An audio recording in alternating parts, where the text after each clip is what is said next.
Documentaries are far more than visual narratives. They are dynamic, academic resources that bring learning to life. They move students beyond textbooks and theoretical discussions, immersing them in real-world contexts where ideas unfold in live experiences. Through stories of grassroots movements, community struggles, policy interventions, and innovative solutions, students they gain a deeper understanding of complex social and environmental issues. Such engagement encourages them to question, reflect, and analyze rather than passively absorb information.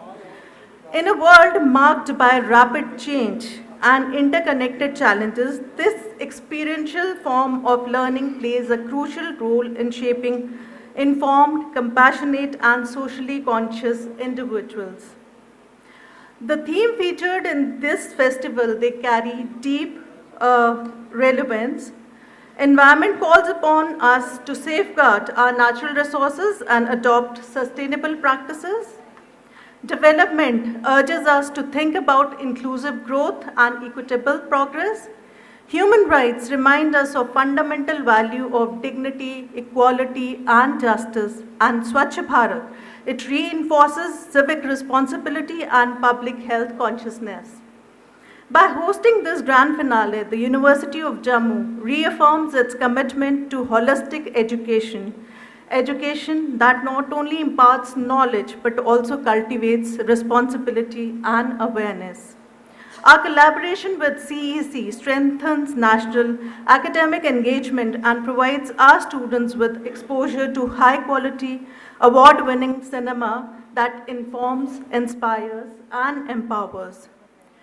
Dear students, I encourage you to engage actively with these films, reflect on their message, participate in discussions, and allow them to broaden your perspectives. With these words, I once again welcome you all and wish you an enlightening and thought-provoking experience at the grand finale of the 17th Prakriti International Documentary Film Festival. So we'll start with the screening of first documentary. It's an award-winning documentary, and the category is Swachh Bharat. We are especially pleased to begin today's screening with Swachh Pune, an inspiring documentary that highlights community participation, waste management initiatives, and the transformative impact of collective responsibility in building a cleaner and more sustainable urban environment.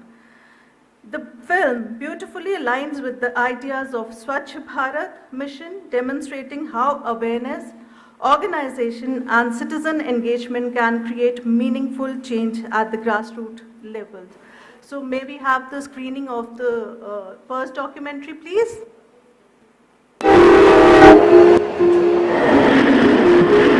Suman moved to Pune in 1987 with her young children. In order to support them, she became a waste picker. She spent her day on the outskirts of the city, sifting through containers, picking out recyclables from piles of waste. Though the work is grueling, it's important. Data shows that waste pickers help to recycle close to 66% of solid waste in Indian cities. But Suman was not viewed or treated as a valuable part of society.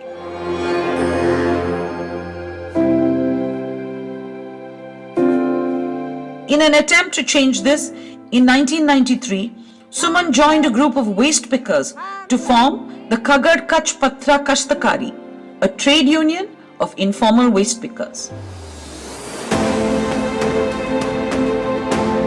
In 2007, KKPKP and PMC joined hands to form Swachh. This unique cooperative of self-employed waste collectors worked to make waste collect mechanisms in the city more efficient and improve the lives of waste pickers. आणि मग ती करत करत मग असं स्वच्छ सहकारी संस्था आम्ही स्थापन केली. मग स्वच्छ सहकारी संस्था स्थापन झाल्यावर मग आमच्यात खूप बदल झाला. म्हणजे आम्हाला चांगला माल दारातून घेण्यामुळे आम्हाला चांगला माल पण मिळायला लागला. आणि मग ते सिग्रिगेशन करून सगळा कचरा आम्ही काढून मग तो आम्ही भांगाराच्या दुकानात विकतो आणि ते पुनर्निर्मितीला पाठवतो. आणि ओल्या कचऱ्याचं खत बनवतो, काही बायोगॅस करतो. म्हणजे असं आमची कामं चालू आहेत आणि त्याच्यामुळे आमच्या म्हणजे आयुष्यात म्हणजे प्रगती झालेली आहे, म्हणजे सुधारणा झाली संघटनेमुळे. In 2008, this partnership began to improve the city's solid waste management. In this partnership, administrative costs like equipment, sorting sheds, vehicles, and salaries were covered by the PMC.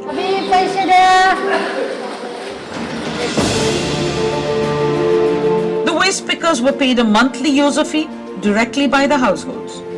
They also got access to all the dry waste and retained the right to pick recyclables from the waste they collect. The waste workers visit 9.65 lakh households a day, including 1.8 lakh slum properties, to collect and segregate waste. The group has also diversified to provide services such as composting, responsible disposal of e-waste, and the cleaning up of water bodies. असलेला कचरा ते सगळे व्यवस्थित रोजच्या रोज घेऊन जातात. त्यामुळे आमची टिमोरी कॉलनीमध्ये रस्ते एकदम स्वच्छ आणि साफ आहेत आणि हा कचरा त्याच्या म्हणजे सेग्रिगेशन व्यवस्थित झाल्यामुळे लँडफिलला जात नाही कचरा. प्रदूषण रोखण्यास याच्यामुळे मदतच होईल. पुण्याची टिमोरी कॉलनीची इतकी सेवा छान करतात, त्यामुळे तेच आम्हाला कायमस्वरूपी राहू देत अशी आमची इच्छा आहे. The Swachh Cooperative handles 1,500 tons of waste a day, out of which 200 tons are recycled. The waste pickers save the city more than 110 crores in labor, transportation, and processing costs.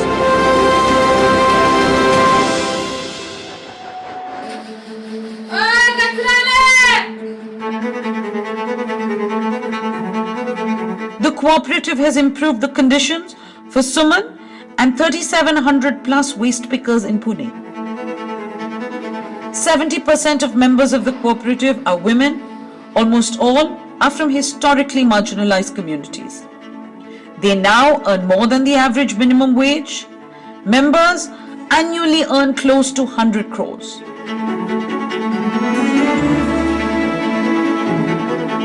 The partnership with PMC has enabled waste pickers to gain access to social security schemes, health, life insurance, scholarship for children's education.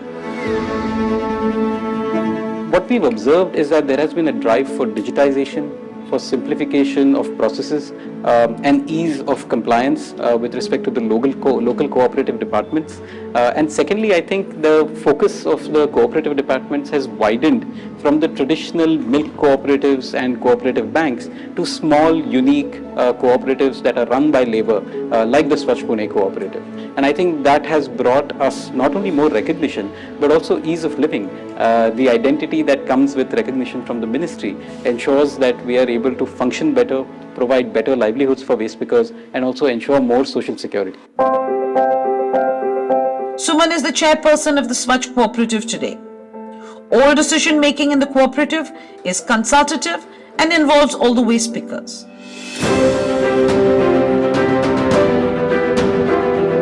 They're owners, entrepreneurs in their own right. This has given them recognition and a sense of dignity in their work. This is a sustainable model. It can be replicated across Indian cities, all facing the insurmountable task of growing mountains of trash. From over 8 lakh cooperatives across India, Swachh and Seva have been chosen by the newly formed Ministry of Cooperation as unique models to be studied, emulated and replicated. Models that can help spread economic prosperity and self-reliance.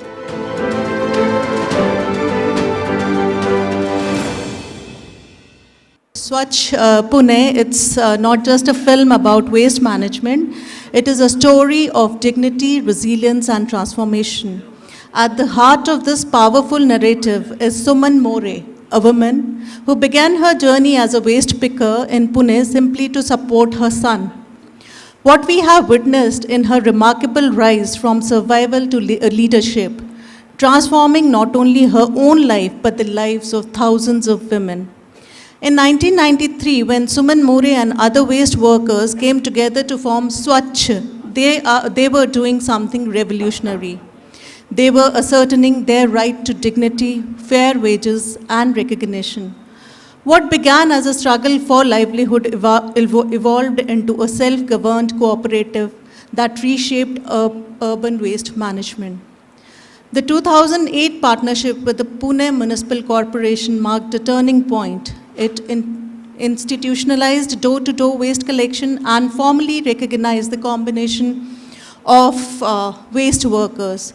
Today, more than 3,700 members, most of them women from marginalized communities, earn sustainable incomes, access social security benefits, and command social respect. The scale of impact is extraordinary, handling 1,500 tons of waste daily, diverting 60 metric tons from landfills, recycling 200 tons, saving 90 crore annually, and reducing carbon dioxide emission by 50,000 tons. These are not just statistics or numbers, they represent environment responsibility combined with economic empowerment. So, a brief about the filmmaker, Mradul Gupta, an award-winning director, executive producer, and head of production of IMAC, has been working in the media field for the last 15 years. He has an excellent understanding of the Indian television scenario, fiction and non-fiction. His skill set includes an acute knowledge of production elements such as editing skills. He has done projects for companies like National Geographic, Discovery, NDTV, DD, RSTV, LSTV, TLC, Fox Traveler, and CNN IBN, as well as for government agencies like MHRD, Ministry of Commerce, and Department of Science and Technology. No matter where or how remote the shoot locations are, on how short the time given for even complex shoots, Mradul can get it done. He received 14th Prakriti Film Festival Best Film Swachh Bharat Award and 15th Prakriti Film Festival Best Film in Environment. So next category is development, and title of film is Return from the Lake of No Return, which is directed by Bani Prakash Das. So our second documentary takes us on a journey along the historic Stillwell Road, a path that carries stories of sacrifices, resilience, and forgotten connections. Built during World War II as a strategic supply route connecting India to China through Burma, which is now Myanmar, the Stillwell Road was once a lifeline for soldiers and civilians alike, but over time it fell into neglect and faded from public memory. This film captures not only the road itself, but also the lives of the indigenous tribes who inhabit its surrounding landscapes, living amidst the challenges of modernization while preserving their cultural heritage. It shows how the revival of Stillwell Road is about more than infrastructure. It is about reconnecting communities, preserving identity, and opening new avenues for trade, tourism, and livelihoods.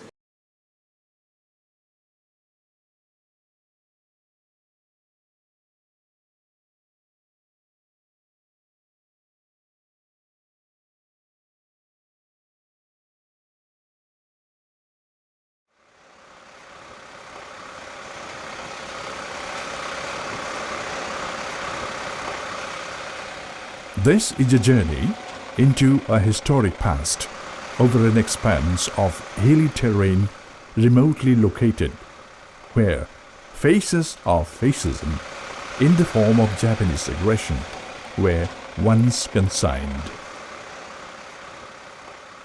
A pilgrimage commemorating a valiant troop of Allied forces who built a road called the Stillwell Road, an artillery route in true sense, linking Kunming in China and northeast India through Burma. A history of valor, of determination and dedication is hidden in this crinkly road, a decaying road unexplored for decades, inaccessible yet ubiquitous, although almost vestigial at places. Like the remnants of the road, there are also a number of tribes living a most pristine life along the road who are rarely contemplated. They live in most harsh conditions, yet they have survived for centuries and their ethos have thrived.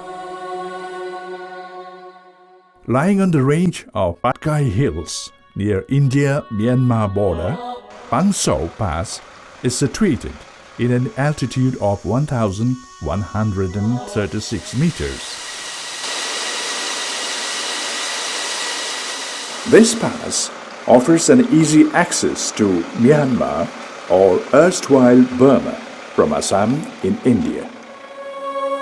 This is the pass which was used as early as in the 13th century by the Ahoms, a Shan tribe, to come to Assam and establish a mighty kingdom which eventually ruled over the state of Assam for 600 years to follow.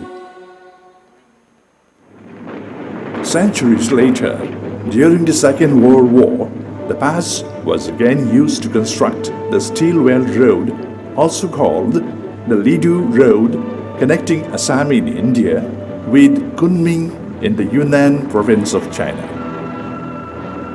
The road became an utmost necessity for the Allied forces to deliver supplies to China in order to aid the war effort against Japan.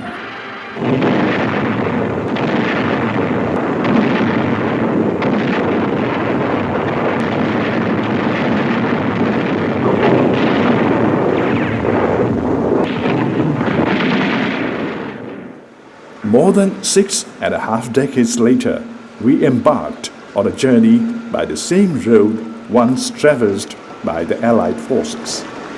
A large portion of the road has been swallowed by thick forests. The road remained unused after the end of the war and thus was not maintained.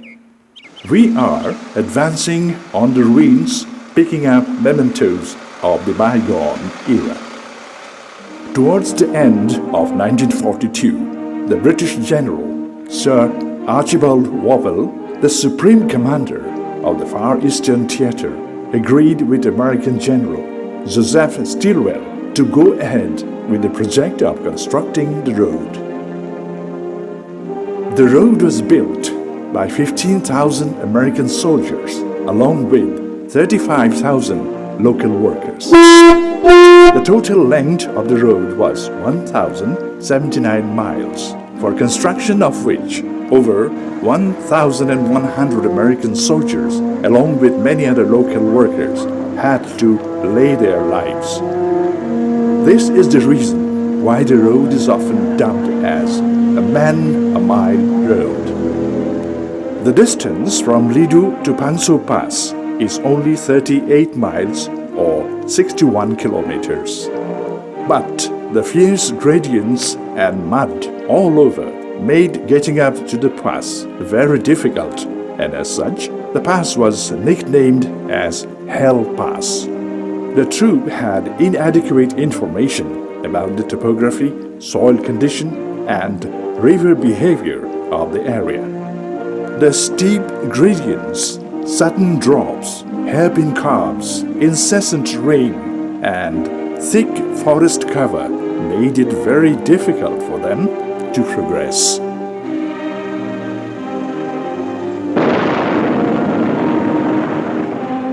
They started their work in the month of December 1942 and completed in January 1945. The first convoy of 113 vehicles departed from Lidu on January 12 and reached Kunming in China on the 4th of February 1945. The construction of the road was an example of a great human endeavor and monumental effort. Later, while flying over the Serpentine Road, Lord Mountbatten had asked, "What river is that?" The American officer accompanying him answered deftly, "This is not a river, it is the Lidu Road." We started our journey from Lidu town, which is the easternmost broad gauge railhead of Indian Railways. Lidu is also known for its coal trading and the coal fields present nearby. After a few kilometers, we stopped at Lakhapani, where a big billboard and the Stillwell Park awaited to greet us. Total length of Stillwell Road from Lidu to Kunming is 1,736 kilometers. The Indian portion of the road up to Pangsao Pass is 61 kilometers. After the war, the new settlements and governmental efforts have rendered some improvements to the area. We decided to meet some original inhabitants to have a glimpse of a bygone era.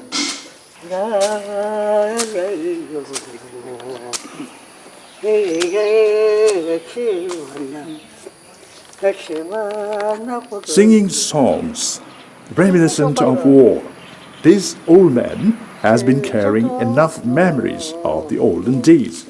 Japan nahile, China nahile, American pilak lokura, British pilak lokura, itu mikro hai pesa se, koi maro pom tu se, bagi orang wara homo tu nuka, Ameriko rastan pe puna se, pathar pe bhange poti se, pom packing kore poti se.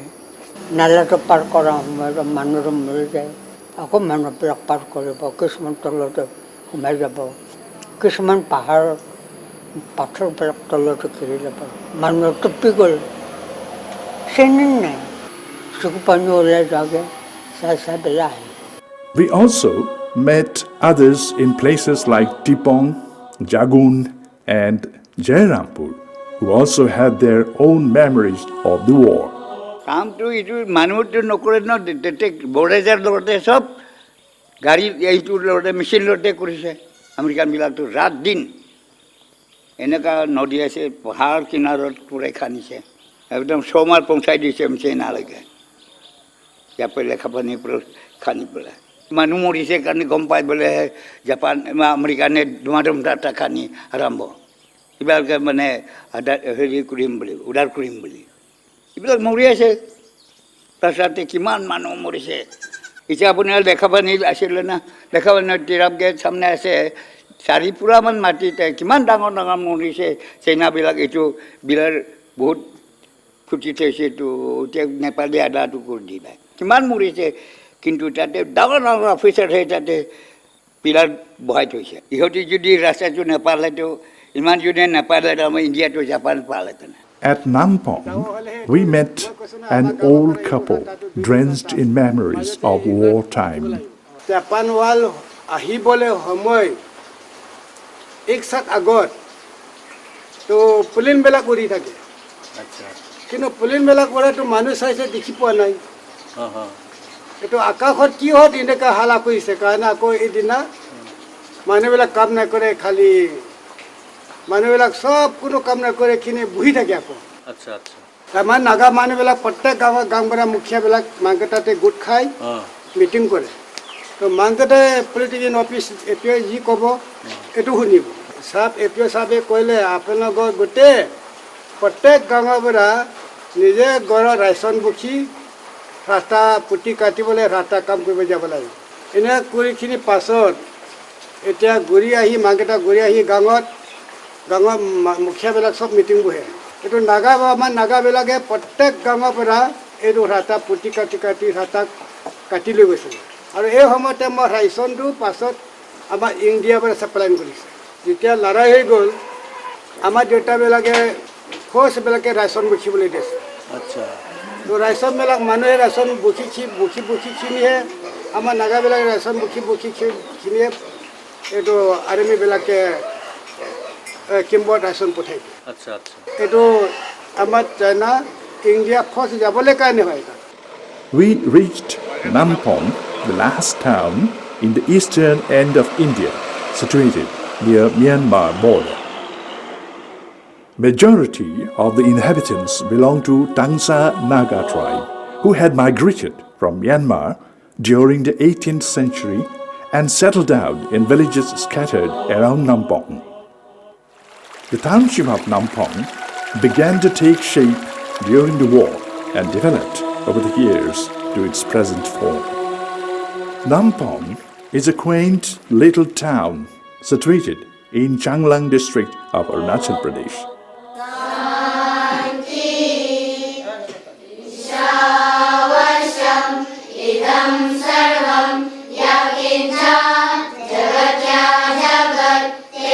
We decided to visit a residential school first to understand the minds of the young ones.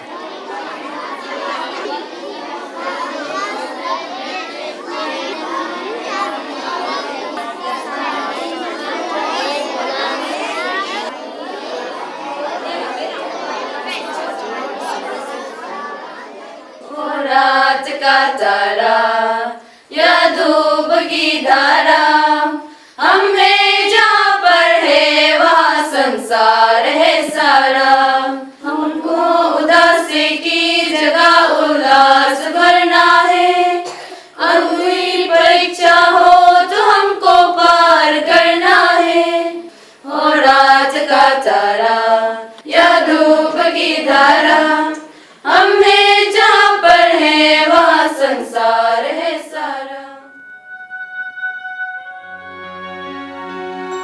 The villages around Nampong are not well connected and therefore the students reside in the school complex. They are admitted in a very young stage and we witnessed one such incident of bringing a new inmate to the school. However, the school is instrumental in providing much needed education to a large section of pupils, making them ready for further studies and employment. रोए थोड़ा तो रोए जब पहले आए ना नया शहर आए बस्ती में था पहले तो टाउन में आके थोड़ा अजीब सा भी लगा और दुख भी लगे माता पिता को छोड़ के यहाँ पे आए बस्ती से यहाँ तक तो पहले तो 50 ऐसा किलोमीटर था क्या अभी तो थोड़ा हाईवे रास्ता काट रहे इसलिए अभी थोड़ा शॉर्ट हो गया रास्ता जो 35-36 समथिंग ऐसा है क्या जब हम बच्चा था तब हम लोग का बस्ती में उतना फैसिलिटी नहीं था कि इसलिए मेरा माता पिता यहाँ पे हमको भेज दिए मतलब अच्छा से पढ़ाई करने के लिए हम बच्चा से यहाँ पे पढ़ाई कर रहे हैं क्लास KG से लेके क्लास 12 तक यहाँ पे पढ़ाई किए अभी क्लास 12 पास होके मैं ईटानगर पे जा रही हूँ डॉन बॉस्को कॉलेज में ज्वाइन किए हैं Villagers in and around Nampong live in harsh conditions. Living a life in the hills here is not an easy proposition. Most of the villages are not connected by roads. We went to a hospital to experience their plights.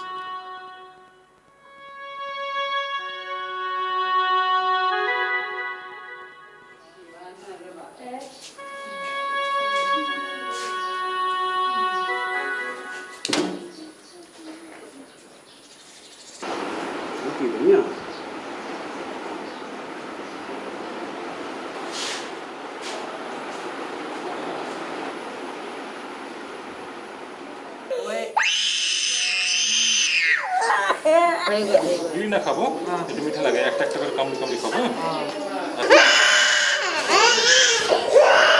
ऐसा ভাল ছোৱালী দেই खतरा আছে দেই জানা खतरा বা কি মনো ভাল আছে দেই Mostly we have patients here coming from remote areas, hilly areas. Since we are bordering Myanmar, which is around 12 kilometers I think, so sometimes we do get Myanmar patients. There are certain problems we find it for referring this Myanmarese patient to higher centers. Since infrastructure is not that good, so we cannot tackle those, so we have to refer them. Terminally ill patients also they bring sometimes, which is very difficult for us to treat here.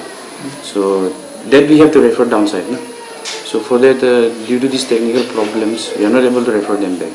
Again, we have to send them back. We also visited a museum cum craft center at Nampong, where we saw some weapons and artifacts used during the war by the soldiers of Allied forces.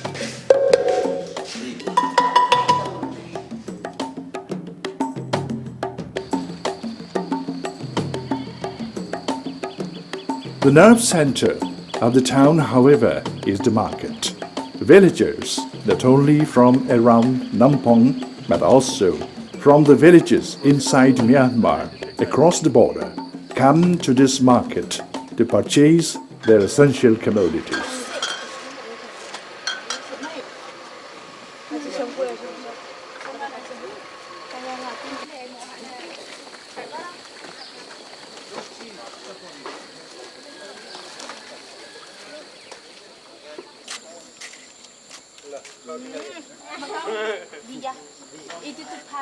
The villages in Myanmar side beyond the pass are not well connected with their town or cities.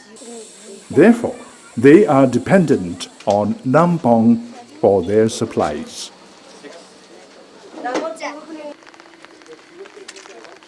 All the Fridays are designated as Burma Day, when the villagers of Myanmar are allowed to enter India for marketing.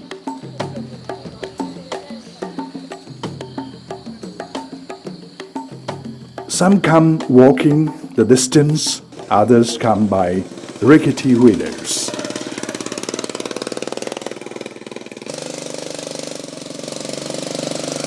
Indian citizens can cross border and enter Myanmar to go up to Pangso village on the 10th, 20th and 30th day of each month, what are known as the India Day.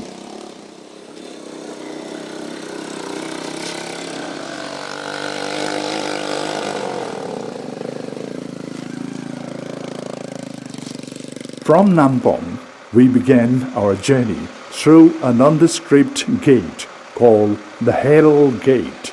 The horrifying name itself suggests the dangers ahead of Nampong. The altitude of Nampong is 308 meters, that is 1,010 feet above sea level, whereas Pangsao Pass is situated at an altitude of 1,136 meters or 3,727 feet. So, it was a climb of more than 800 meters, or to be precise, 2,717 feet, exactly within a distance of only 15 kilometers. This pass had witnessed waves of migrations in the past.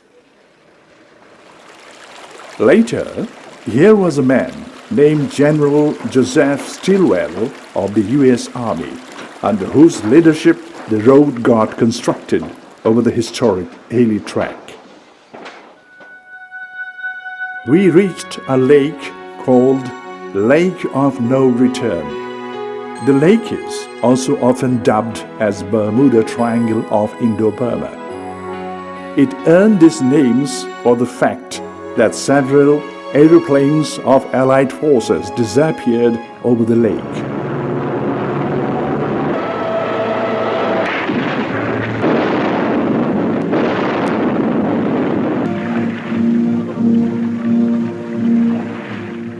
Moreover, the muddy floor of the lake, accompanied by heavy landslides, caused death to many soldiers.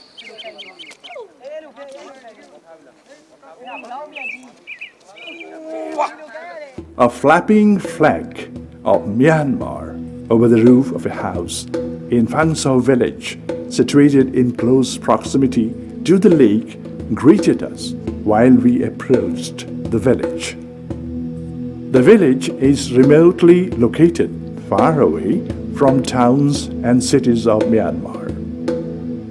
It was a special market day in Phangsau, and the village was vibrant with enough of business activities. Myanmar is a proud sovereign country. However, The most pertinent question that comes to our mind is why the two nations of India and Myanmar are so compartmentalized? Why the road linking the two nations are not properly developed? In fact, why the entire Stilwell Road is yet to be reconstructed, redeveloped to link Lidu in Assam with Kunming in China via Myanmar. Why the two giant economies of China and India cannot come closer using this all-important road? After all, the distance between Lidu and Kunming is only 1,736 kilometers. We met this young transporter of goods at the border along with one lady interpreter.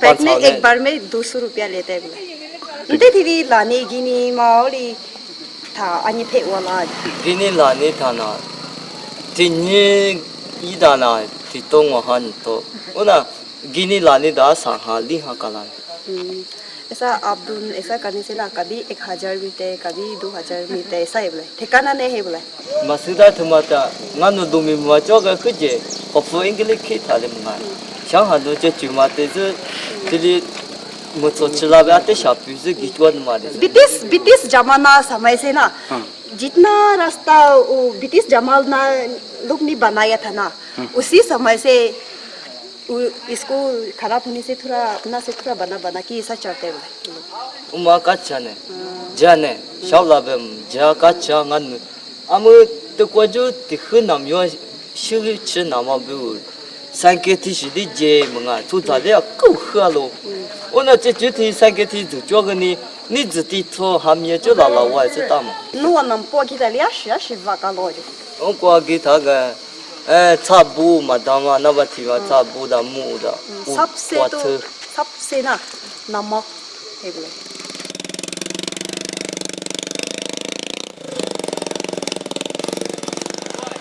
There has been a constant demand for the locals to reopen the road.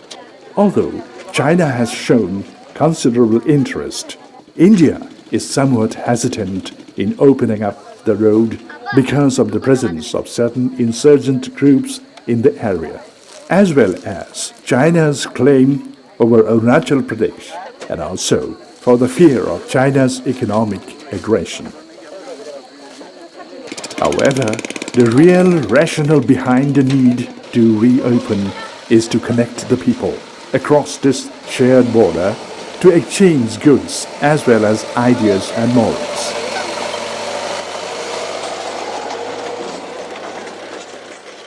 As we returned from the Lake of No Return, we recalled the motto declared by the billboard at Lakapani. Rejuvenate our lifeline, revitalize our relationship, reach out beyond the borders. कि lake of no return इसके बारे में काफ़ी सुना था, जो कोई भी जाते हैं वहाँ से वापस नहीं आते हैं। तो काफ़ी सेकेंड वर्ल्ड वॉर का टाइम में काफ़ी एयरक्राफ्ट और सोल्जर्स मिसिंग हो गए थे। तो इसके लिए I think 5,000 to 10,000 people died while constructing this. Actually उनको मिला ही नहीं, कहाँ चले गए और लोग काफ़ी सारे जो थे मलेरिया से डेथ हुई वहाँ पे, या अलग अलग बहुत मलेरिया इन्फेस्टेड एरिया है, स्नेक बाइट्स बहुत ज़्यादा हुई, बहुत डेंजरस टेरेन है जो भी है। तो हम गए लेक में बोटिंग करके वापस भी आए, इसीलिए return from the lake of no return. तो जो हमने देखा जर्नी में, जो देखा उसी को ही हम कोशिश किया कि इसको। सो आपने काफ़ी चैलेंजेस फेस किए व्हाइल मेकिंग दिस। कई बार तो जाने को परमिशन ही नहीं मिलता है। और जो इंडिजिनस लोग हैं वहाँ पे, वो क्या आराम से आपसे इंटरेक्ट कर लेते थे या वो लोग एक्चुअली कैमरा साए है, मोस्टली पीपल दे आर मुश्किल है उनसे इंटरेक्ट करना, फिर लैंग्वेज प्रॉब्लम भी है। और बर्मीज जो पीपल है वो तो कुछ बोलने के लिए राजी नहीं है, क्योंकि उनका वहाँ अलाउ नहीं है। बर्मीज आर्मी बहुत मतलब उनका स्ट्रिक्ट है, आर्मी रूल है, तो बहुत मुश्किल है उनसे बात करना। तो काफ़ी साल लग गए थे बनाने के लिए, तो But ultimately it's a very inspiring story और worth winning an award. अब ये 1994 शायद ये लुक एट पॉलिसी था। नरसिम्हा राव, माननीय नरसिम्हा राव प्रधानमंत्री थे। फिर 2014 को हमारा अभी का जो प्राइम मिनिस्टर है माननीय मोदी जी, उन्होंने इसको एक्टिव पॉलिसी की घोषणा की है कि काम करना है, देखने से नहीं होगा। तो उसके इसमें शायद ये रास्ता भी खुल जाए, सभी लोग इंतज़ार कर रहे हैं। Because I think awareness is very important, और जब अवेयरनेस हो जाए उसी के बाद एक्शन हो सकता है। वी नीड टू बी ये रास्ता खुल जाने से, ये दिस इज़ एक्चुअली एशियन जो हाईवे है, ये सेकंड में आता है।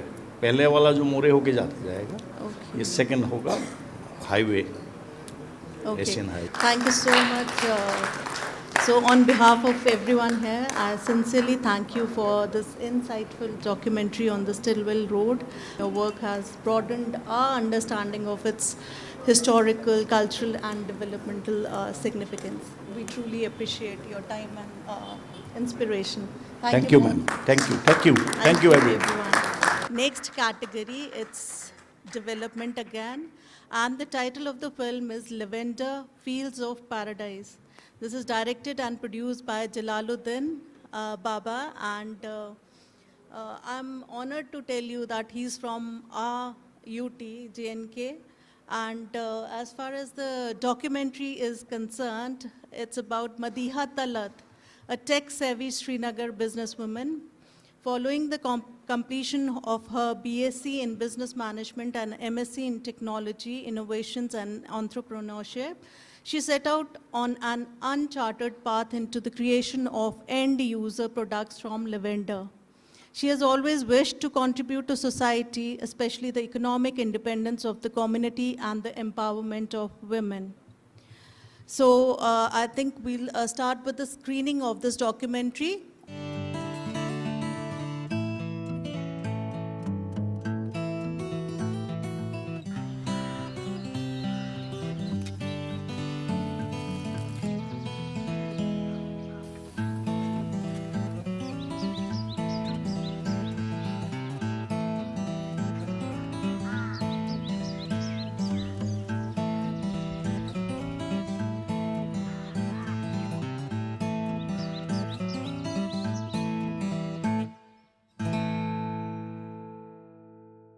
Hi, I'm Madiha Talat. I'm from Srinagar, Kashmir. I've done my BSc in Business and Management, and I've done my MSc in Technology, Innovations and Entrepreneurship. So after finishing my BSc, I always wanted to do something for my community, for my society. So I read an article about the awareness of lavender in Kashmir, and I thought, why not do some value addition in the field. So I began my journey of developing natural skincare products using these essential oils and other carrier oils from the valley of Kashmir. So now I have started a small business venture where I manufacture my own products, skincare products, using the produce from Kashmir, like lavender essential oil, rosemary oil, cedarwood oil, and various other carrier oils like walnut, apricot and almond oil from the fields of Kashmir. So the overall purpose is to provide customers with something very authentic from the valley, and to create a self-awareness among the consumers to consume something very different from their daily routines.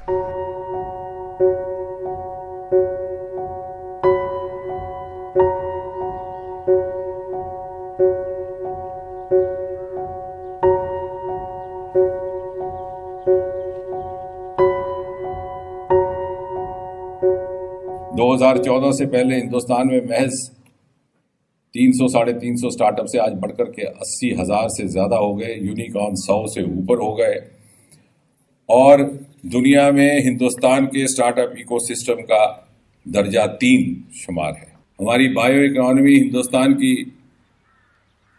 सिर्फ $8 billion हुआ करती थी, आज वो बढ़कर के $80 billion, और हमें जो हमारा प्रोजेक्शन है वो ये कहता है कि 150 बिलियन तक हम 2025 तक पहुंच सकते हैं।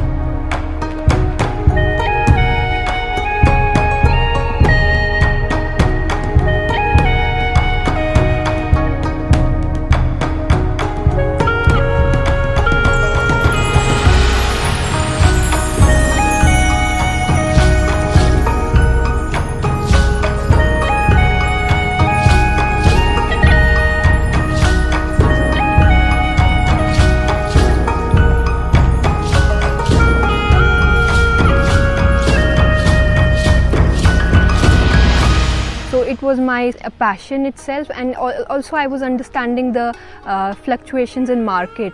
There was more of trends towards organic and natural fields. So I thought, like, what better than some ingredients from Kashmir, which is very pure and very rare ingredients in the continent of India itself. और खास तौर से जम्मू कश्मीर में, जैसे मैंने कहा, aroma का है, बायोडाइवर्सिटी है।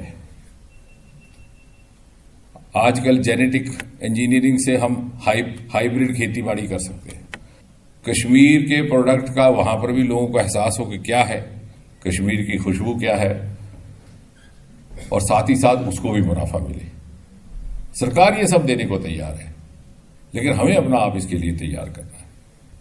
और आने वाले वक्त में, जैसे पिछले 70-75 साल हिंदुस्तान की तरक्की में ज्यादातर मगरब और जनूब का हिस्सा रहा, महाराष्ट्र, गुजरात और तमिलनाडु, कर्नाटका, आने वाला वक्त आपका है। वो जो कतार में पहली मकाम पर खड़े होना है, वो बाकी जब सैचुरेशन पॉइंट्स पूरे हो जाएंगे तो ये पॉइंट्स जो अनसैचुरेटेड थे, जिनकी कभी तवज्जो नहीं दी गई, ये उसकी भरपाई करेंगे। As we know that the world is getting conscious, the consumer globally is getting conscious with respect to the utilization of the natural essences, and so are we. So when we talk of lavender in this context, we see lavender as one of the signature crops for natural essences, owing to its demand in the global market, for its use in industry for product development. That includes cosmetics, that includes high-end perfumery, that includes flavors and fragrances.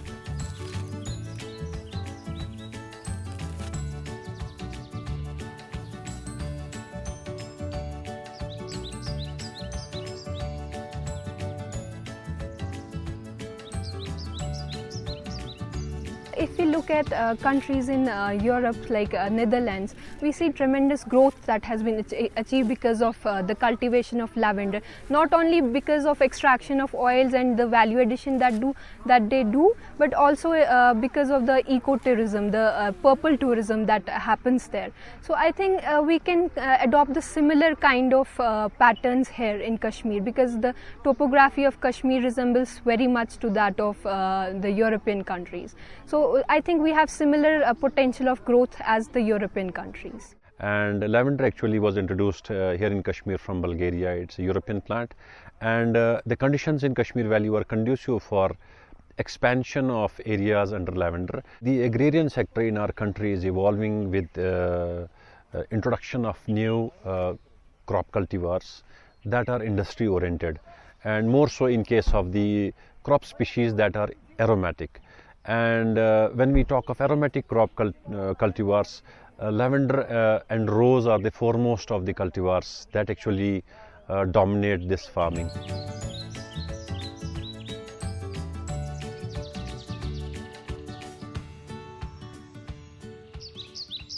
So the crop that we grow here, we take out the cuttings and we generate material from it. And after a year, we get a whole plant, rooted plantlet, that we distribute among the farmers, be it in Kashmir or be it in Jammu or many other places that lavender has been now introduced in many other states of India as well. Mainly it is used in aromatic industry, perfumery industry. We use it in high-end cosmetics. Apart from that, we use it in aromatherapy. Aromatherapy is a worldwide now renowned therapy that practitioners use now because of its essence and its beautiful fragrance. What it does, it relaxes your mind. It is basically an anti-anxiety. And it also helps in sleep. People are sleep deprived, people are reduced of sleep, so it helps to induce sleep as well.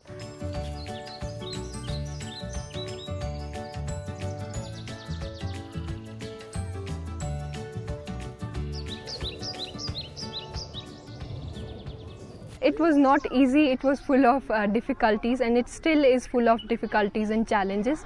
But I think that is how great things happen. It happens after we face some difficulties and challenges in life.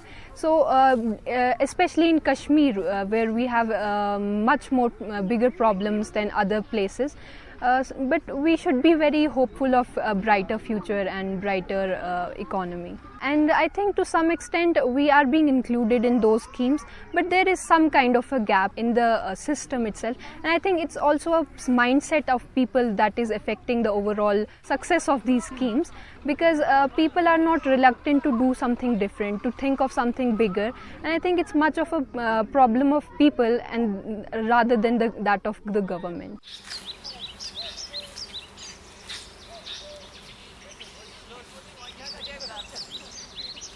I think that the society of Jammu and Kashmir can sustain it in itself, because we can we can produce all kinds of varieties of flora, and we have tremendous types of fauna available in this region. So I think if we look, we can not only sustain ourselves, but we have tremendous potential for exports. Fact that lavender offers unique opportunities for the farmers by virtue of its cultivation. They generate the essential oil, which is going to the industry for processing to be developed as products of different nature, like we see lavender oil being used in the product development for high-end cosmetics, high-end perfumery, fine fragrances. We see lavender oil being used as flavoring agents. We see lavender oil being used as therapeutics. So lavender is a crop of choice. It thrives well in the conditions that we see in Kashmir. It actually enhances the ecosystem for the natural pollinators, and it assists in generation of the honey. Lavender honey, Bulgaria is being leading the production of the lavender honey, and we see in our region in Jammu and Kashmir we can also come up with production of the lavender honey that will be organic. So overall, the lavender plant, it's a plant which is a wholesome plant in terms of the economy and the ecology.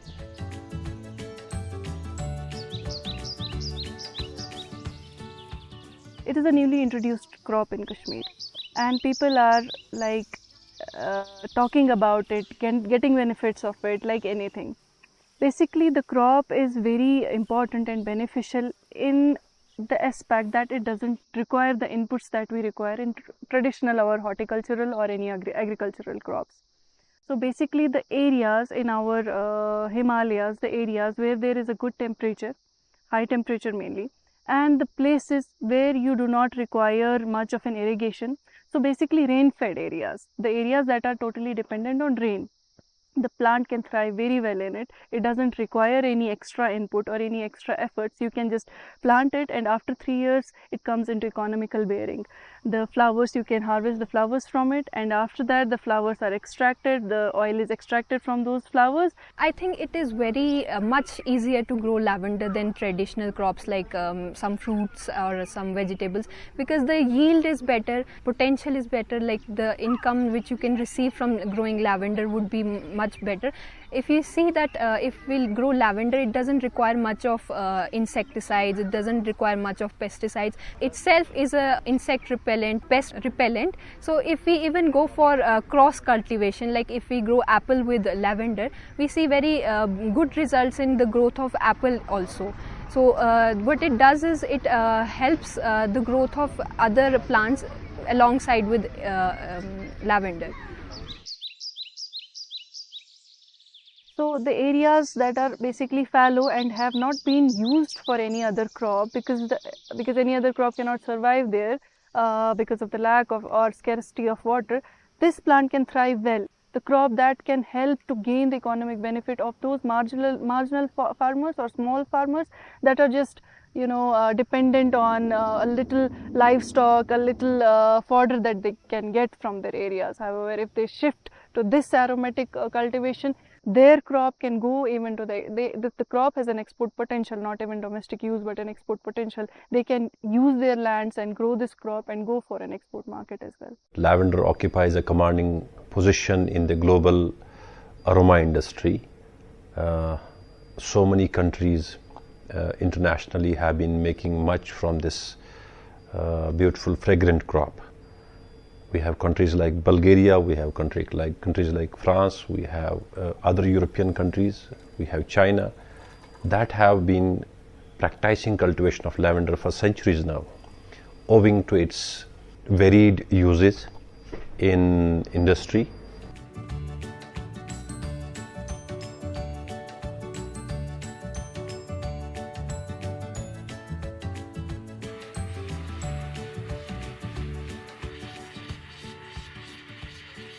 Once we plant it, the crop is being planted. After 3 years, you can get an economical yield. The crop is harvested and we get 2 to 3 kgs of an oil from a canal. And the plant thrives for as many as 20 years. So after 20 years, you have a plant, it grows up to 3 feet to 4 feet of the height, and the flower spikes, as you can see, flower spikes grow, and we just harvest the spikes, put it in the distillation unit, get the oil out of it, and every year from June to July we can get the harvest, and up to 15 to 20 years the plant can give you a very good economical benefit. Of late, it has also found use in the development of the natural pesticides or agrochemicals. And this is one of the important aspects, one of the important features or characteristics of this crop, because this crop is antimicrobial. It has got properties which are known for being antifungal, anti-inflammatory, antibacterial, and all these phytochemical properties that this crop possesses, or the characteristics these crops has got, it literally puts it in a high pedestal as far as the development of the natural pesticides or biopesticides is concerned. And when we see that Jammu and Kashmir as a horticulture state has no less than an area of 3.2 lakh hectares under the horticultural crops, and we all know that a substantial amount of or quantum of the agrochemicals is applied to all such fruit crops to contain or to limit the spread of the diseases, insect pests. And if we find any such crop which is giving us a natural source of the pesticides, it would be a great boon.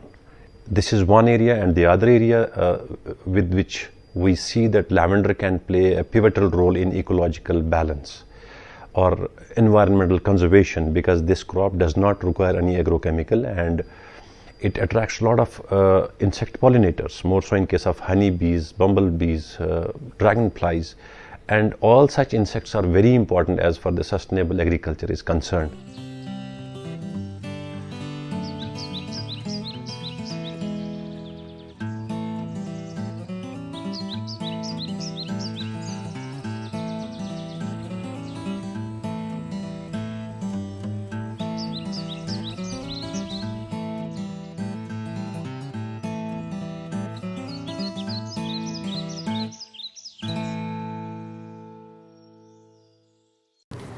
So Kashmir, it is basically known for saffron, right? Yes.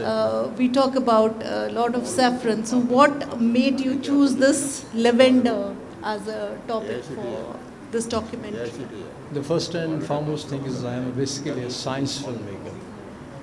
When you are a science filmmaker, you always try to choose subjects which have relevance in terms of science, innovation, technology.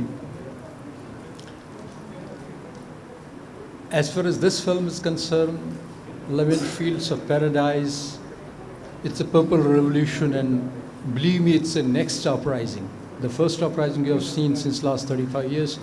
We have this conflict in Kashmir, but that conflict has changed now. It's into lavender farming, saffron farming, and apple farming. But major crop right now in these days, as we are in 2026, it is the lavender farming. The reason why it's lavender farming, by 2014, India's bioeconomy was just $8 billion. By 2022, 2023, it reached up to $80 billion. But the government has invested so much money, energy, synergy, political capital into it, that by 2026 and 2027, the government of India wants to have bioeconomy of India $150 billion. Imagine, this is the second field after the IT industry in the country. Like we have Tatas, we have Satyams, we have Wipros and all, but the next thing which our country can just have a pride, that is the aromatic, that's the bioeconomy. And the major contributor is the lavender. Why lavender? Because lavender is such a crop which doesn't require much of a water. It's absolutely nature as far as the irrigation office. It can just grow with natural precipitation. It doesn't need the fertilizers. It doesn't need any care as far as other crops are concerned, like rice, maize, wheat. And it grows in barren lands. The land which is almost the waste, which is in the mountainous in nature. So that's another thing. The next thing is like, once it grows, you have that crop, nothing from lavender goes to the waste. You cut these flowers, you dislike them, the oil, up to last year it was 10,000 rupees a liter. But this year, market is such, it has bounced back to almost 18,000 rupees a liter. Imagine it, we are not able to right now to complete the demand we are getting from the international market. Demand is not local, not even national. It's international straight away. The second thing is like the water after distillation. That water itself sells 30 rupees a liter. The herb which remains there after the distillation, you extract the oil. It's put into pillows, it's put into mattresses. And the lavender mattress or a lavender pillow, if you sleep on it, on your bed, I guarantee you need to be woken up in the morning at time. Such is the kind of peace it gives to you. And the other thing is like, no insecticide, no like insects, no reptiles can touch you, can come to where you are sleeping actually, or where you are sitting. It's anti-insect, it's anti-fungal, it's snake bites, everything is, it possesses those kinds of things. And the flower, once you have the remains of the flower, you put it into a tea and you have a now lavender tree. Yeah. So these kinds of products, and Madiha, she made this opportunity. She did a course in particular, say the stream, and now she is one of the finest business entrepreneur women from J&K. And I can assure you, like this year, it's since last 3-4 years, it started from say 15 lakh rupees, and now she is reaching around 55 crore rupees. So that's how you can just you can change your destiny, and you can change the destiny of the state, you can change the destiny of country. Yeah. You need to stand up and think differently. This is what the example is. She thought it differently. And she is now that is very important. One needs to think differently, because now we have so much competition nowadays. So yes, definitely we need to think differently. This documentary takes us on a fascinating journey into the world of moringa, a plant often called the miracle tree. Moringa, which is also known as, you might be knowing about drumstick tree, Moringa oleifera. It explores how something deeply rooted in traditional agriculture and local knowledge has transformed into a powerful force in the global marketplace. Through this film, we are invited to look beyond the label of superfood and examine the broader story. So may we have the screening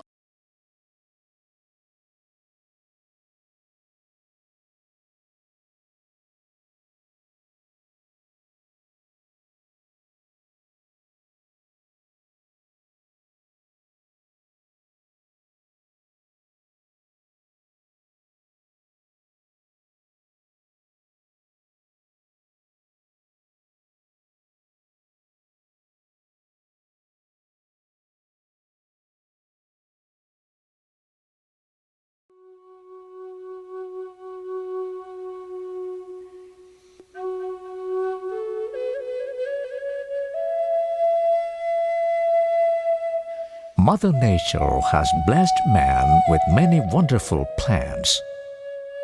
Unique among them is the moringa or Moringa oleifera.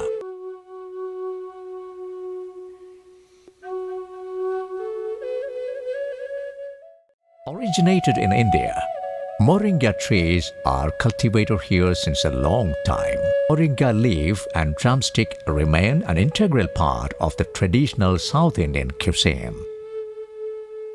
Nutritional and medicinal properties of this tree were recognized by Indians thousands of years ago. Proverb called Murungai Undavan Verungayodu Povan in Tamil. That is meaning is that if you consume moringa, people no need any supporting stick even in the age of 90 plus. And there is a Siddha called Agatya. He has written some 100 poems about moringai. Particularly one poem, it is in Tamil. I can say that Nan Murungai Talai Neivar Tunnil Yaliyana Vinjivar Serimandam Tirkum Virivappam Maikum Virinjivar Pare. This meaning of this poem is that if you consume moringa regularly, moringa fruit or moringa leaf extract regularly, you will become like a yali. Yali is eating elephant as a food. So you can imagine the size of the particular animal and the strength of that particular animal.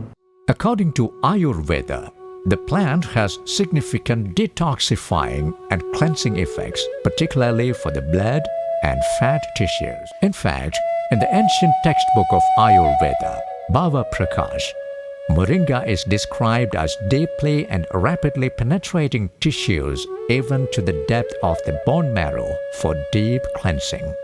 BC 3000 ശുശ്രുതൻ മുരിങ്ങയുടെ എണ്ണയുടെ ഗുണത്തിനെപ്പറ്റി വളരെ വ്യക്തമായിട്ട് പ്രതിപാദിച്ചിട്ടുണ്ട്. അതുകൂടാതെ ആഹാരമായും ഔഷധമായും ആയുർവേദം വളരെ വിശദമായിട്ട് മുരിങ്ങയെക്കുറിച്ച് പല ഭാഗങ്ങളിൽ വളരെ വ്യക്തതയോടുകൂടി പറയുന്നുണ്ട്. ഏതാണ്ട് 164ഓളം കൂട്ടുമരുന്നുകൾ നമുക്കുണ്ടായിരുന്നു. Siddha is another system of medicine which evolved along with the Dravidian culture in the South Indian state of Tamil Nadu. Many medicinal uses of moringa have been described about 7,000 years back in the Siddha system. It is written in ancient Siddha texts that moringa contains more than 500 phytocolloids having curative properties. നമ്മൾ കഴിക്കുന്ന ആഹാരം തന്നെയാണ് നമുക്ക് ഒരു ഔഷധമായിട്ട് നമ്മുടെ ശരീരത്തിൽ വരുന്നത്. നമ്മൾ നമ്മുടെ മുരിങ്ങയുടെ കാര്യം എടുത്താൽ തന്നെയും മുരിങ്ങ എന്ന് പറയുന്നത് വേര് മുതൽ കായ് വരെയും ഔഷധ ഗുണമുള്ള ഒരു സമ്പൂർണ്ണമായിട്ടൊരു ഫലം തന്നെയാണ്. അതുമാത്രമല്ല ഇങ്ങനെ ഈ സമ്പൂർണ്ണമായും ഒരു ഗുണമുള്ള സസ്യങ്ങൾ വളരെ കുറവാണ്. അതിൽ നമ്മുടെ നാട്ടിൽ ഏറ്റവും സുലഭമായിട്ടുള്ള ഒരു സസ്യവും കൂടെയാണ് നമ്മുടെ മുരിങ്ങ എന്ന് പറയുന്നത്. അതുമാത്രമല്ല നമ്മുടെ കേരളത്തെക്കാളും നമുക്ക് കന്യാകുമാരി അല്ലെങ്കിൽ തമിഴ്നാട് ഏരിയകളിൽ മുരിങ്ങ കൂടുതലായിട്ട് വളരുന്നുണ്ട്. അപ്പോൾ നമ്മൾ ഇതിലൂടെ മനസ്സിലാക്കേണ്ട വേറൊരു ആശയം എന്താണെന്ന് പറയുമ്പോൾ ഒരു പ്രത്യേക ദേശത്ത് ഏറ്റവും കൂടുതൽ കാണുന്ന രോഗങ്ങൾക്ക് ഫലവത്താകുന്ന ഔഷധങ്ങൾ അല്ലെങ്കിൽ സസ്യങ്ങൾ തന്നെയാണ് ആ പ്രദേശത്ത് ഏറ്റവും കൂടുതൽ വളരുന്നത്. Now the world has accepted moringa as a functional food ingredient for human health promotion.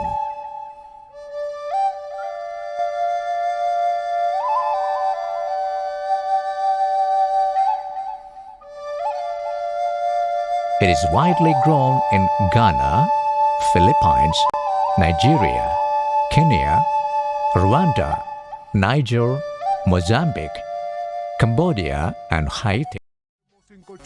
When recovered from a long illness, Fidel Castro credited consumption of moringa from India for his recovery. According to his wish, acres of moringa were planted in Cuba. എന്തുകൊണ്ടാണ് മുരിങ്ങയിലേക്ക് ഇത്രയധികം പ്രാധാന്യം ഉണ്ടായത്?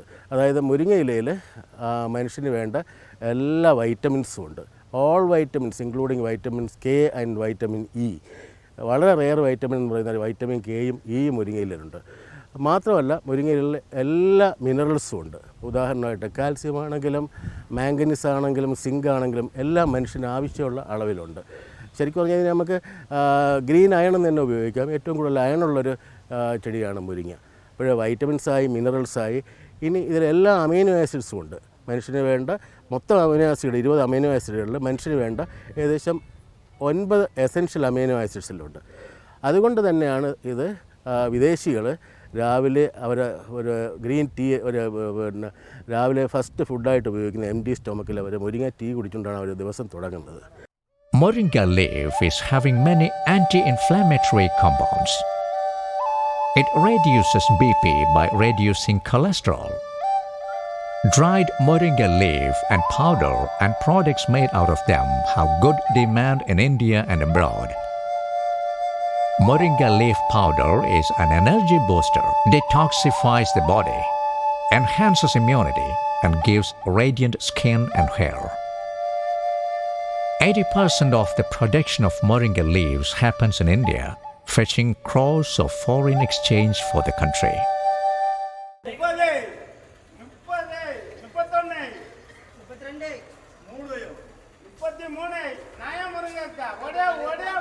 Traditionally, moringa was cultivated for its pod or drumstick that has good demand as a vegetable.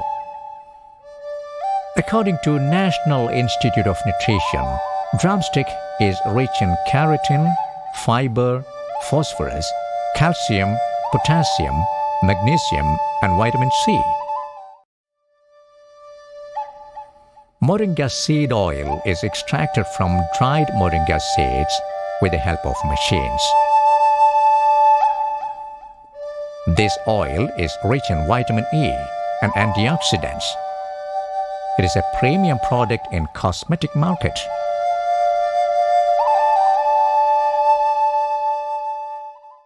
വിത്ത് അതിൻ്റെ പൗഡറാക്കിയിട്ട് shell കളഞ്ഞിട്ട് പൗഡറാക്കിയിട്ട് ഉപയോഗിക്കുന്നുണ്ട്. മുരിങ്ങ powder ഡയബറ്റീസിന് വളരെ best അത് ഷുഗർ കൺട്രോൾ ചെയ്യാൻ വളരെ ബെസ്റ്റ് ഒരു മാർഗ്ഗമാണ്.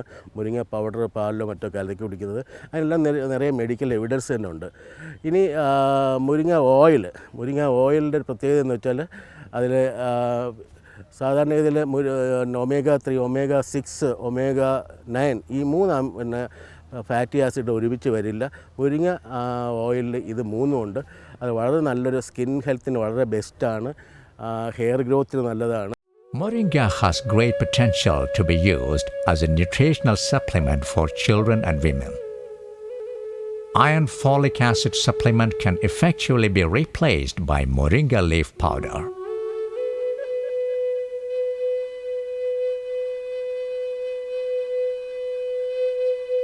லேடிஸ்க்கு முக்கியமாக வந்து முருங்கை ரொம்ப ரொம்ப நல்லது. ஆக்சுவலாக அவங்களோட பீரியட் ப்ராப்ளம்ஸு, அப்புறம் குழந்தையோட வளர்ச்சிக்கு, சின்ன ஏழை வீட்டிலேருந்து பெரியவங்க வீடு வரைக்கும் ரொம்ப நல்லது. அதாவது ஆப்பிள் வாங்கி சாப்பிடணும், நெல்லிக்காய் வாங்கி சாப்பிடணுன்ற அவசியம் இல்லை.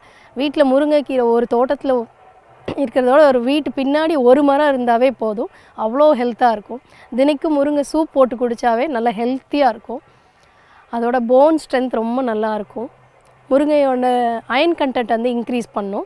குழந்தைங்களுக்கு மூளை வளர்ச்சிக்கு ரொம்ப நல்லது. omega-3 உள்ள ஒரே வீகன் ப்ராடக்ட் வந்து முருங்கை மட்டும்தான். தினமும் உணவில் வந்து சூப்பாவோ இல்லை தோசை மாவில் வந்து கலந்து தோசையாவோ நிறைய பண்ணலாம். நாங்கள் வந்து பவுடர் ஃபார்மில் கொடுக்குறனால ஈஸியாக எதில் வேணாலும் பிளெண்ட் பண்ண முடியும். தோசைக்கு ஊற்றி கொடுக்கலாம், வடை போட்டு கொடுக்கலாம். பிறகு பருப்பு பொடி மாதிரி குழந்தைங்க வந்து சாதத்தில் போட்டு நெய் விட்டு சாப்பிட்டா ரொம்ப நல்லாயிருக்கும் ரிசல்ட்டு. அதாவது இப்போது 9 இருக்குது ஹெச்பினா ஒரு வாரம் சாப்பிட்டுட்டே வந்தோம்னா உடம்புல உள்ள கழிவை முதல்ல வெளியேற்றும். அப்புறமேல் உடம்புல நல்லா சேர ஆரம்பிச்சோம். அவங்களுக்கே நல்லா தெரியும், டயர்ட்னஸ் இருக்காது.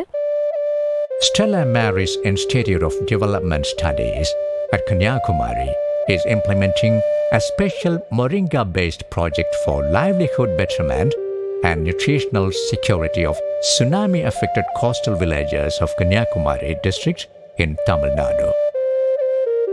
Aided by International Fund for Agricultural Development, the project was launched during 2015.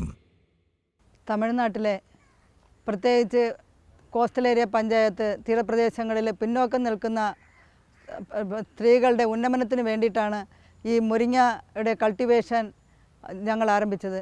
എല്ലാ 3 മാസത്തിലൊരിക്കൽ ഇത് കൾട്ടിവേഷൻ ലീഫ് കളക്ട് ചെയ്യും. ആദ്യത്തെ പ്രാവശ്യം 3 മാസത്തിൽ ഒരിക്കൽ ഇല എടുത്താൽ മതി. പിന്നെയുള്ള എല്ലാ പ്രാവശ്യവും 45 ദിവസത്തിലാണ് ഇല കളക്ട് ചെയ്യുന്നത്. ഇല കളക്ട് ചെയ്താൽ ഇവിടുത്തെ സ്റ്റെല്ല മേരീസിൽ തന്നെ ഒരു മൊബൈൽ വെഹിക്കിൾ വെച്ചിട്ടുണ്ട്. ആ വെഹിക്കിൾ പോയി മനുവർ കൊടുക്കും. അതോടൊപ്പം തന്നെ ആ വെഹിക്കിളിൽ ഇവരുടെ ഇല കളക്ട് ചെയ്ത് കൊണ്ടുവന്ന് ഇപ്പോൾ കേന്ദ്രീകരിച്ചിരിക്കുന്ന സ്റ്റെല്ല മേരീസിനെ കേന്ദ്രീകരിച്ചിരിക്കുന്ന ആ സോളാർ ഡ്രൈയിങ് യൂണിറ്റിൽ അത് ഉണക്കുകയും അവിടെ തന്നെ ചെറിയ പൾവറൈസർ വെച്ച് അത് പൊടിയാക്കുകയും ചെറിയ ഓയിൽ മെഷീനിലൂടെ ഓയിലാക്കുകയും ചെയ്യുന്നു. അസഞ്ചർ എൻ്റർപ്രണർ ഡെവലപ്മെൻറ്റ് ഇൻസ്റ്റിറ്റ്യൂട്ട് ഇതുപോലെയുള്ള വലിയ ഓർഗനൈസേഷന് ഇത് മാർക്കറ്റ് ചെയ്യാനായിട്ട് സഹായിക്കുന്നുണ്ട്. തോട്ടത്തിൽ നിന്ന് മുരിങ്ങ ഹണിയും ശേഖരിക്കുന്നുണ്ട്. മുരിങ്ങ ഹണിയിൽ 18% മാത്രമേ അതിനകത്ത് വാട്ടർ കണ്ടൻറ്റ് ഉള്ളൂ എന്ന് മാത്രമല്ല അതിൻ്റെ ഷുഗർ കണ്ടൻറ്റ് വളരെ കുറവായത് കാരണം ഷുഗർ പേഷ്യൻറ്റിനും അത് ഉപയോഗിക്കാവുന്ന രീതിയിലാണ് ഇന്ന് അത് ചെയ്തുകൊണ്ടിരിക്കുന്നത്. ഹൈടെക് മുരിങ്ങ കൾട്ടിവേഷനും അൾട്രാ ഹൈ ഡെൻസിറ്റി മുരിങ്ങ കൾട്ടിവേഷനാണ് നമ്മൾ പ്രൊമോട്ട് ചെയ്യുന്നത്. ഹൈ ഡെൻസിറ്റി എന്ന് വെച്ചാൽ ഏകദേശം ഒരു 5000-6000 ചെടികൾ ഒരു ഏക്കറിൽ നടും. അൾട്രാ ഹൈ ഡെൻസിറ്റി എന്ന് വെച്ചാൽ ഏകദേശം 20,000, 30,000 തൊട്ട് 40,000 വരെ ഡ്രിപ്പ് ഇറിഗേഷനെ കൊടുത്ത് ഫെർട്ടിഗേഷനെ കൊടുത്ത് നമ്മൾ കൃഷി ചെയ്യും. പക്ഷേ എല്ലാ ചിലവും കഴിഞ്ഞ് ഒരു 3 ലക്ഷം രൂപ ഒരു ഏക്കർ മുരിങ്ങ കൃഷി ചെയ്യുന്നവർക്ക് തീർച്ചയായിട്ടും നമുക്ക് അഷ്യൂർ ചെയ്യാൻ കഴിയും. മുരിങ്ങ ഇല മാത്രമല്ല, മുരിങ്ങയുടെ വളർച്ച മാനിപ്പുലേറ്റ് ചെയ്തിട്ട്, കാരണം മുരിങ്ങ വലിയ മരമായിട്ട് വിടാതെ അതിനെ പ്രൂൺ ചെയ്തിട്ട് ചെയ്യാൻ നമുക്ക് ഇതിൻ്റെ ഫ്ലവറിങ് സീസൺ തന്നെ മാറ്റാൻ കഴിയും. നമുക്ക് റൗണ്ട് ദി ഇയർ നമുക്ക് വേണ്ടി വന്നാൽ മുരിങ്ങ കായ കിട്ടും. പലപ്പോഴും ഇപ്പോഴും 1-2 സീസണിലാണ് മുരിങ്ങ വരുന്നത്. അപ്പോൾ ഇത് ഈ manipulation, nutrition manipulation, then pruning manipulation, അതൊക്കെ നമ്മൾ എല്ലാ മോഡേൺ സയൻറ്റിഫിക് ആസ്പെക്ട്സും അപ്ലൈ ചെയ്തുകൊണ്ടുള്ള ഒരു കൾട്ടിവേഷൻ പ്രോഗ്രാമാണ് നമ്മൾ ചെയ്തുകൊണ്ടിരിക്കുന്നത്. ഇതിനധികമായിട്ട് മുരിങ്ങ ഹണി, മുരിങ്ങ പൂ എന്നുള്ള ഉൽപ്പന്നങ്ങൾ ഇത് ഒരു 5-6 വർഷം കഴിയുമ്പോൾ കട്ട് ചെയ്ത് കഴിയുമ്പോൾ അതിൻ്റെ മുരിങ്ങ ബാർക്ക്, അതിൻ്റെ റൂട്ടും ബാർക്ക് എക്സ്ട്രാക്റ്റും ഒക്കെ ഭയങ്കര വില ഉള്ളത്. അതായത് അലോപ്പതി മെഡിസിൻ പോലെ എഫക്റ്റ് ഉള്ളതാണ്. ഇൻഫ്ലമേഷൻ ആയാലും ശരി, ഹേർട്ടിൻ്റെ ഹെൽത്തിനായാലും ശരിയൊക്കെ വളരെ അപൂർവമായി, ഞാൻ അതിലേക്ക് ഡീറ്റെയിൽ ആയിട്ട് കടക്കുന്നില്ല, വലിയ ഔഷധ ഗുണങ്ങളാണ്. അതൊക്കെ നമ്മളിപ്പോൾ അതിൻ്റെ ഒരു ക്ലിനിക്കൽ ട്രയലും ഫങ്ഷണൽ ട്രയലും നടന്നുകൊണ്ടിരിക്കുകയാണ്. Moringa has uniqueness as a crop also. Coastal districts of Tamil Nadu face high shortage of water during summer months. Problem soil is another vital issue. In these adverse conditions, moringa is a boon for farmers. Emerging global demand for moringa leaves other than pod is bringing good income to them. Many companies have come forward to buy pods and leaves, giving reasonable price. அதாவது ஒரு 10-20 மரம் வச்சுருந்தோம் நாங்கள். அது நல்லா yield, நல்ல வருமானம் வந்துச்சு. அதிலேருந்து தண்ணியும் எங்களுக்கு கொஞ்சம் உப்பு தண்ணினால முருங்கை வந்து நல்லா உப்பு தண்ணிக்கு நல்லா வர்றதுனால அப்புறம் ஒரு 1.5 ஏக்கர் வச்சோம். 1.5 ஏக்கர் நல்ல ஈல்டு இருந்ததுனால இப்போ ஒரு 5 ஏக்கர் வச்சுருக்கேன். வச்சு நல்லா வருமானம் நல்லா வருது. தண்ணியும் சிக்கனமாக முருங்கைக்கு ஏற்றால அந்த தண்ணி தண்ணி ஒரு 4-5 மணி நேரம் ஓடும். க்ளீனாக முருங்கைக்கு கரெக்டாக இருக்குது. வெக்கைக்கு நல்லா முருங்கை நல்லா இப்போ தாங்கும். குளிமை தேவையில்லை, நிறைய மழை தேவையில்லை. மழை வந்து வருஷத்தில் ஒரு 2 மாதத்துக்கு ஒரு மழை இருந்தாலும் போதும். மழை அதிகமாக இருந்தனாலே முருங்கை பூ எல்லாம் உருந்துடும். Miracle Tree Life, a company at Madurai, is marketing 26 products prepared using moringa leaf and seed. The company has moringa plantations spread over 86 acres of land. Products are developed by the R&D wing according to consumer preference and market demand. These are sold in India and 16 foreign countries. There are a lot of other space are available to work in this field, and we can bring many miraculous product in moringa, based on moringa or anything related. Along with moringa, you can mix with some other good herbals available locally in our place. We can blend it together and we can make a very good product out of it. Today, global moringa market is estimated growing at a rate of 9% per year. Farmers and entrepreneurs of our country could be highly benefited by this huge growth. ഒറ്റ സെൻറ്റൻസിൽ ഞാൻ മുരിങ്ങയുടെ ഗുണങ്ങളെക്കുറിച്ച് പറഞ്ഞാൽ ഗൂഗിളിലൊക്കെ നമ്മൾ search ചെയ്താൽ മനസ്സിലാവും. നമുക്കറിയാം vitamin എയുടെ ഏറ്റവും വലിയ സ്രോതസ്സ് ക്യാരറ്റാണെന്നാണ് പറയുന്നത്. ക്യാരറ്റിനെക്കാട്ടിയും 10 ഇരട്ടി വൈറ്റമിൻ എ മുരിങ്ങയിലുണ്ട്. വൈറ്റമിൻ സിയുടെ ഏറ്റവും വലിയ സ്രോതസ്സാണ് നമ്മൾ ഓറഞ്ചും നാരങ്ങയും. ഓറഞ്ചിനെക്കാട്ടിയും 7 ഇരട്ടി വൈറ്റമിൻ സി മുരിങ്ങയിലുണ്ട്. നമ്മൾ കാൽസ്യത്തിൻ്റെ ഏറ്റവും വലിയ സ്രോതസ്സാണെന്ന് നമ്മൾ പറയും പാല്. പാലിനെക്കാട്ടിയും 17 ഇരട്ടി കാൽസ്യം ഈ മുരിങ്ങയിലയിലുണ്ട്. പ്രോട്ടീൻ്റെ സ്രോതസ്സാണെന്ന് പാലെന്ന് വീണ്ടും നമ്മൾ പറയും. അതിൻ്റെ 4 ഇരട്ടി മുരിങ്ങയിലുണ്ട്. പൊട്ടാഷ്യത്തിൻ്റെ പ്രധാനപ്പെട്ട സ്രോതസ്സാണ് നമ്മുടെ ബനാന എന്ന് പറയുന്നത്. പൊട്ടാഷ്യം ബ്രെയിനിൻ്റെ പ്രധാനപ്പെട്ട ആക്ടിവിറ്റിക്ക് വളരെ നല്ലതാണ്. ബനാനയെക്കാട്ടിയും 2 ഇരട്ടി പൊട്ടാഷ്യം ആണ് ഈ മുരിങ്ങയിലുള്ളത്. അയണിൻ്റെ ഗ്രീൻ അയൺ എന്നാണ് പാലക്കിനെ പറയുന്നത്. പാലക്കിൽ ഉള്ളതിൻ്റെ 25 ഇരട്ടി ഇരുമ്പാണ് മുരിങ്ങയിലുള്ളത്. അങ്ങനെ പ്രോട്ടീൻ്റെയും അമിനോ ആസിഡിൻ്റെയും വൈറ്റമിൻ്റെയും ആൻറ്റി ഇൻഫ്ലമേറ്ററി കോമ്പൗണ്ടിൻ്റെയും ഫ്ലേവനോയിഡ്സിൻ്റെയും ഒക്കെ ഒരു കലവറയായ ഒരു ഈ മുരിങ്ങയെ ജീവൻ്റെ വൃക്ഷത്തെ ഈ ഇന്ത്യക്കാർ, ഭാരതീയർ, തെക്കേ ഇന്ത്യക്കാർ മുരിങ്ങ കായ്ക്ക് വേണ്ടി മാത്രമല്ല മുരിങ്ങ ഇലയ്ക്കും മറ്റുൽപ്പന്നങ്ങൾക്കും വേണ്ടി വളർത്തണമെന്നും ഓരോ വീട്ടിലും 1 ഡസൻ മുരിങ്ങ തൈ വച്ചാൽ മാത്രം പോരാ, ഡെയിലി അത് ആഹാരത്തിൻ്റെ ഭാഗമാക്കി മാറ്റണം. ഇല അല്ലെങ്കിൽ ചട്നിയായിട്ടെടുക്കാം, ജ്യൂസായിട്ടെടുക്കാം, അല്ലെങ്കിൽ ചപ്പാത്തിയോടെ മിക്സ് ചെയ്തെടുക്കാം, അല്ലെങ്കിൽ ചോറിനോട് മിക്സ് ചെയ്തെടുക്കാം. ഏതെങ്കിലും വിധത്തിൽ നമ്മൾ ഒരു 50 ഗ്രാം മുരിങ്ങയില ശരീരത്തിൽ ചെന്ന് കഴിഞ്ഞാൽ മനുഷ്യന് രോഗമകറ്റാം, ബ്രെയിൻ ഫങ്ഷൻ, ബോഡി ഫങ്ഷൻ അതൊക്കെ പറ്റിയതാണ്. Moringa as a superfood has high potential to be included in malnutrition eradication programs. Country like Zambia is giving moringa a central place in their programs to end malnutrition. For economically weaker sections of our country, moringa could be made into a readily available, cheap nutritional source in their backyard. It can be easily grown and require less space, water and care. Let us welcome the nature's panacea for lifelong health, the moringa.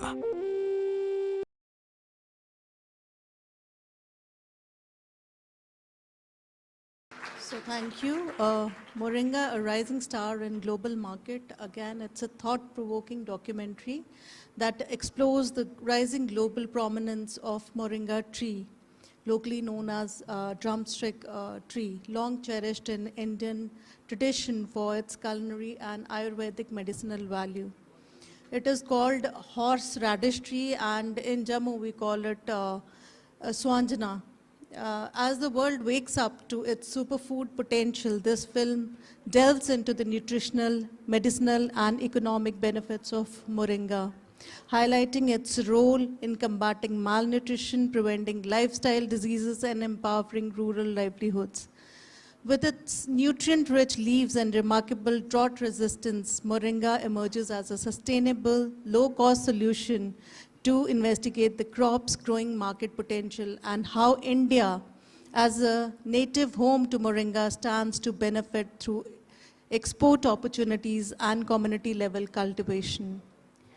From homestead gardens to international markets, moringa, a rising star in global market, showcases how this humble tree could shape the future of food security, health, and rural prosperity. So this film has been directed by Mr. G.S. Unnikrishnan Nair. He's a filmmaker, children's writer, science writer, and film journalist who has won 21 national and 13 state awards, including National Science Communication Award of DST Government of India. He is a graduate in agriculture from Banaras Hindu University with PG in journalism and mass communication. G.S. Unnikrishnan retired as the director of Samiti, State Agriculture, Management and Extension Training Institute under Government of Kerala. He has written and published over 3,000 popular science articles in newspapers and magazines and 54 popular science books. His documentaries have been screened in international and national film festivals and won awards. So as we conclude today's session, I would like to take a moment to reflect on the incredible stories we have witnessed and discussed. From Swachh Pune, we learned how a grassroots initiative led by Suman More transformed waste management into a movement for dignity, fairness, and environmental sustainability. It reminds us that change begins at the grassroots level and that empowering marginalized communities can have lasting social and ecological impact. Through Stillwell Road, we revisited a historical route that has been forgotten understanding its significance not only in India's past but also in shaping regional connectivity and community development today. This film showed us the intersection of history, identity, and economic opportunity, illustrating that infrastructure can be a tool for social and cultural empowerment. The documentary, Moringa, a rising star in the global market, highlighted how traditional knowledge and natural resources can be used for nutrition, health, and rural livelihoods. It is a powerful example of sustainable development, showing that even a humble tree can contribute to global markets, local empowerment, and food security. Finally, Lavender, Fields of Paradise, introduced us to the inspiring story of Madiha Talat, who combined entrepreneurship, innovation, and natural resources to empower women and promote sustainable livelihoods in Kashmir. Her journey reinforces how creativity, knowledge, and social commitment can transform communities. Taken together, these 4 documentaries showcase the transformative power of human initiative, sustainability, and social responsibility. They challenge us to think critically about the ways we engage with our environment, our history, and our communities. Most importantly, they inspire action, small or large, toward building a more equitable, sustainable, and connected society. On behalf of University of Jammu and the Consortium for Educational Communication, New Delhi, I thank each one of you for your active participation, thoughtful reflections, and enthusiasm throughout today's screening and discussions.